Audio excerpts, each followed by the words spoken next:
ఎర్రచందనం దొంగలు. అంటే కనీసం 2 దొంగలైనా కలిపి ఒక చెట్టు అనుకుంటే ఈ 6 సంవత్సరాల్లో 5-6 సంవత్సరాల్లో 1,30,000 ఎర్రచందనం చెట్లు అడ్డగోలుగా నరికేశారు. ఇది మనకి ఆన్ రికార్డు మనకు ఉంది ఇప్పుడు.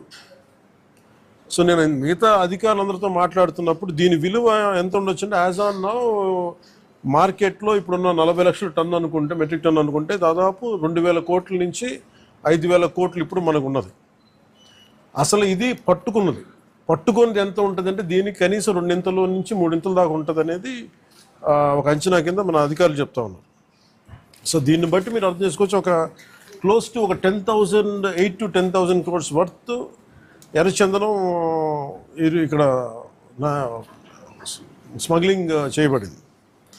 సో నేను ఛార్జ్ తీసుకున్న తర్వాత ముందస్తుగా ఏం చేసాం, ఏంటి ఇష్యూస్ ఉన్నాయంటే మేము కర్ణాటక రాష్ట్రానికి వెళ్ళి మాట్లాడుతున్నప్పుడు అంటే ఎంత అలసత్వంతో ఉన్నాం అని చెప్పడానికి 140 కోట్ల ఎర్రచందనం దొంగలు కర్ణాటక అటవీ శాఖ అధికారులు స్వాధీనం చేసుకున్నారు. దాన్ని వాళ్ళు అమ్మేశారు.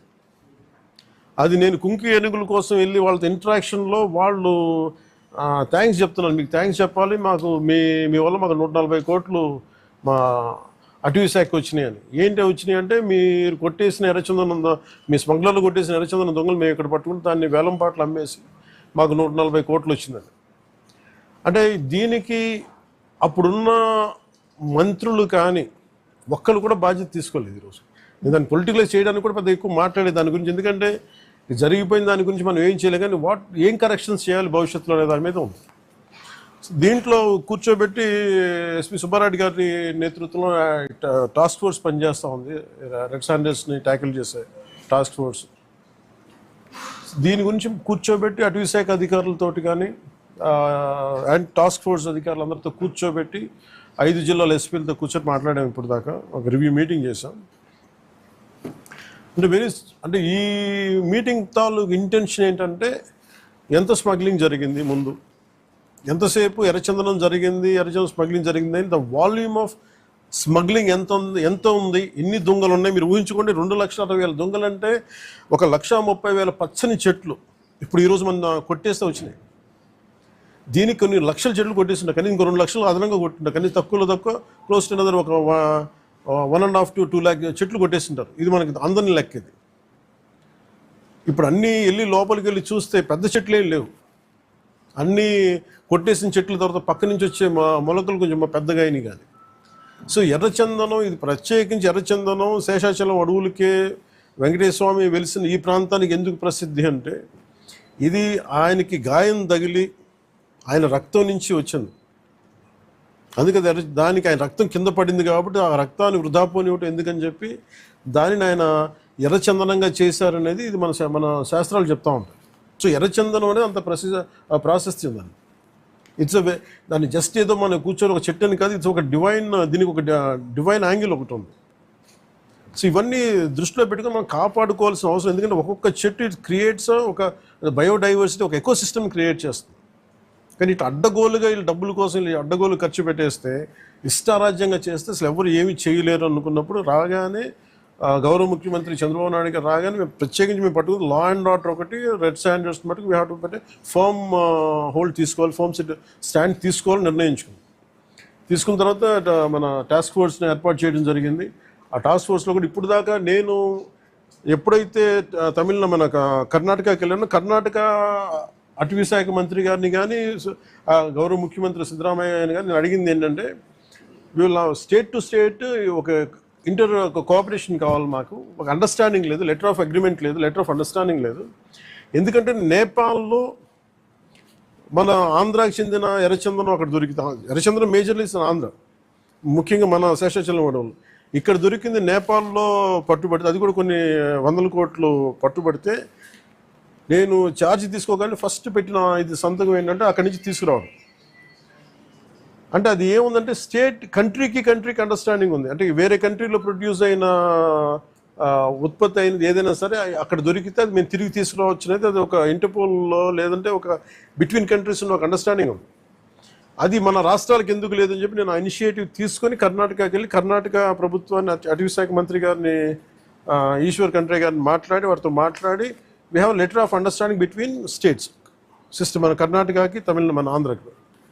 అలాగే మనకి భూపేంద్ర యాదవ్ గారి దగ్గరికి వాళ్ళకి ఏం చెప్పారంటే ఇది మీరు అన్ని స్టేట్స్కి మీరు అప్లై చేయండి మీరు అని ఆ రోజు కోరితే తర్వాత రిపీటెడ్ మీటింగ్స్ జరిగినాయి, 2-3 మీటింగ్స్ జరిగినాయి.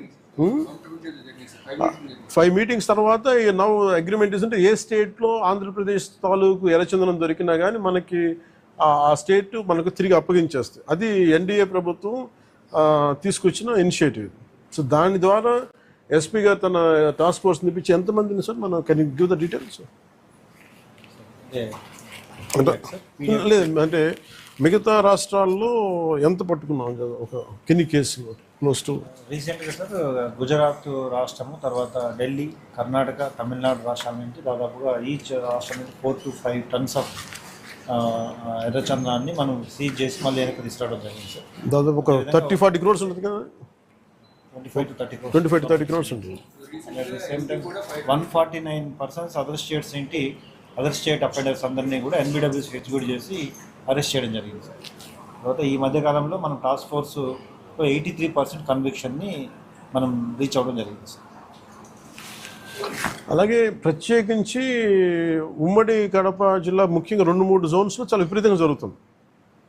అంటే అది చాలా అసలు విలువైన వుడ్, అది అసలు ఆ సిస్టమ్ అంతా ఆ అడవికి చాలా అవసరం.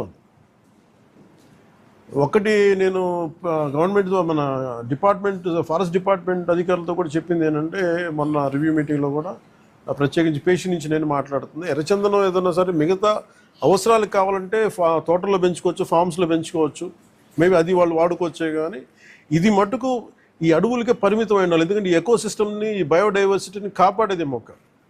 సో అందుకని దీని మీద ప్రత్యేకించి మేము శ్రద్ధ తీసుకుంటా ఉన్నాం. ఈ ప్రత్యేకించి ఈ మీడియా మీకు ఈ మీడియా సమావేశం నుంచి నేను చెప్పదలుచుకుంది ఏంటంటే to all the red sander smugglers 4 king పిన్స్ని ఐడెంటిఫై చేశారు. ఇట్స్ వాళ్ళని ఎలా పట్టుకోవాలి, ఏం తీసుకురావాలంటే దాని మీద చెప్పే కాదు కాబట్టి అవి ఆ టాస్క్ ఫోర్స్ కానీ state police and with help of forest department దాన్ని తీసుకెళ్తారు ముందుకి. కానీ రెడ్ శాండర్స్ ఇది వెంకటేశ్వర స్వామి గాయం నుంచి పుట్టిన చెట్టు. ఇది సెంటిమెంటల్గా దయచేసి దీన్ని శేషాచలం అడుగుల్లోని ఎర్రచందనాన్ని దయచేసి ఎవరు కొనగండి. That's my first appeal. 2, ఎవరైనా సరే ఉపాధి లేక మీకు ఏదైనా కొట్టేస్తుంటే కన్సర్న్ కలెక్టర్ దగ్గరికి వెళ్ళండి, లేదా కన్సర్న్ లీడర్స్ దగ్గరికి వెళ్ళండి. స్థానికంగా ఇక్కడ ఎవరన్నా కూర్చోబెట్టి సహాయపడి దానికి ఏదైనా ఆల్టర్నేట్ ఎంప్లాయ్మెంట్ చేస్తాం తప్ప దయచేసి మీరు ఎర్రచందనం చెట్లలో నరికివేతలు మీరు పాల్గొనకండి. అలాగే మిగతా రాష్ట్రాల నుంచి వచ్చే వాళ్ళకు కూడా ఒక అవేర్నెస్ క్యాంపెయిన్ స్టార్ట్ చేస్తాం, తమిళనాడులో కానీ మిగతా చోట్ల నుంచి కానీ.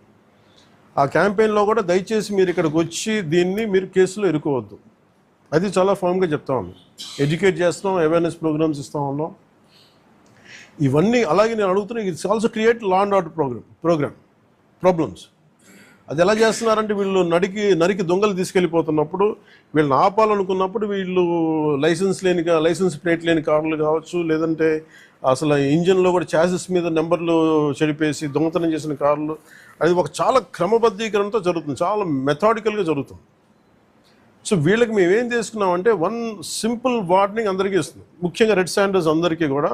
రెడ్ శాండర్స్ని ఎవరైతే సపోర్ట్ చేస్తున్నారో, మీరు స్మగ్లర్స్ కావచ్చు, కొట్టేసే వాళ్ళు కావచ్చు, కింగ్ పిన్స్ కావచ్చు,